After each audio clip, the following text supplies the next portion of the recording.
किसी नाबालिग लड़की के सीने पर हाथ रखना या छाती पकड़ना, उसके पैजामे का नाड़ा तोड़ना, कपड़े उतारने का प्रयास और उसे पुलिया के नीचे खींचने की कोशिश, ये दुष्कर्म या दुष्कर्म के प्रयास नहीं है। ये सुनकर आपको कैसा लगा? गुस्सा आया या आपका भी खून खौल उठा?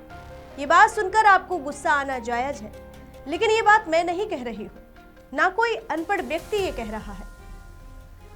ये टिप्पणी की है इलाहाबाद हाई कोर्ट के जज ने, और इससे पीड़िता तो आहत हुई है, लेकिन अदालत में जज साहब की इस बात से जज साहब के घर की महिलाएं भी शर्मिंदा हुई होंगी, क्योंकि कोर्ट इंसाफ का वो दरवाजा है जहां सभी को न्याय मिलना चाहिए।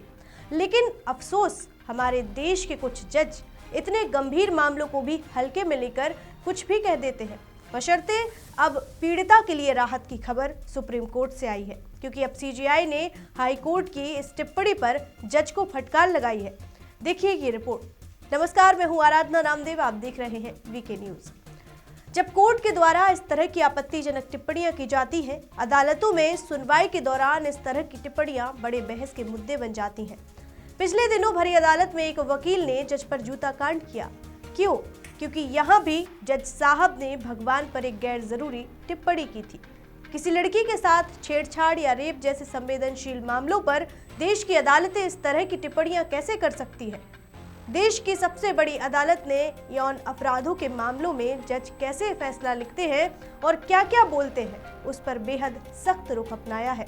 मामला इलाहाबाद हाई कोर्ट के उस पुराने फैसले से शुरू हुआ था, जिसमें हाई कोर्ट ने लिखा था कि लड़की का पैजामा का नाड़ा तोड़ना या उसके स्तनों को पकड़ना रेप की कोशिश के लिए काफी नहीं है। हाई कोर्ट ने इस आधार पर आरोपी को रेप के प्रयास के इल्जाम से बरी कर दिया था और इसे सिर्फ छेड़छाड़ बताया था। इस फैसले पर पूरे देश में गुस्सा भड़क गया था।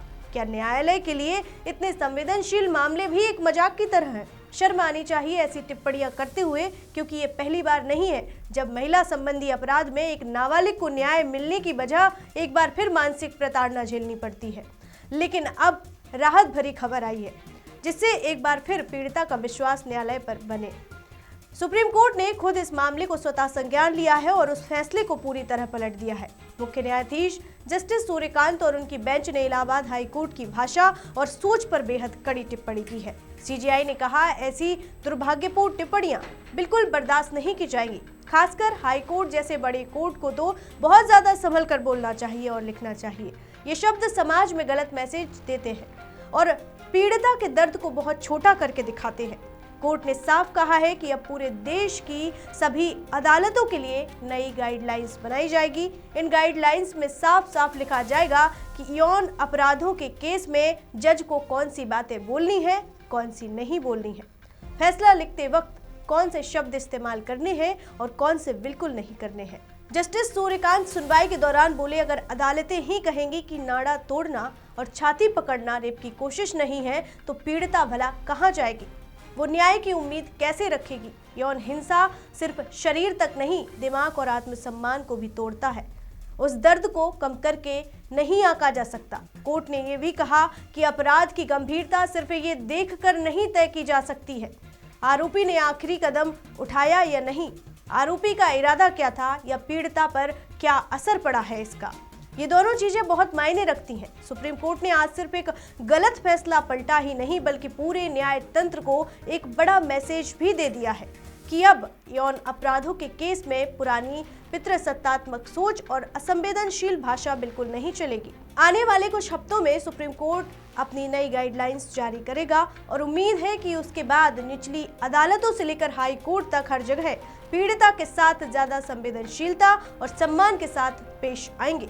अक्सर देखा गया है कि निचली अदालतें और कई बार हाई कोर्ट्स भी यौन अपराधों के फैसलों में ऐसी भाषा का प्रयोग करते हैं जो पितृसत्तात्मक सोच को दर्शाती है या जो तकनीकी रूप से इतनी रूखी होती है कि उसमें मानवीय संवेदना खो जाती है।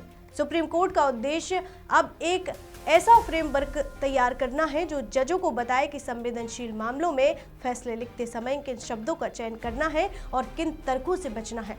फिलहाल इस रिपोर्ट में इतना ही। आगे ऐसे ही अपडेट के लिए देखते रहिए वीके न्यूज। मुझे दीजिए इजाजत। शुक्रिया। वीके न्यूज, राष्ट्र के नाम।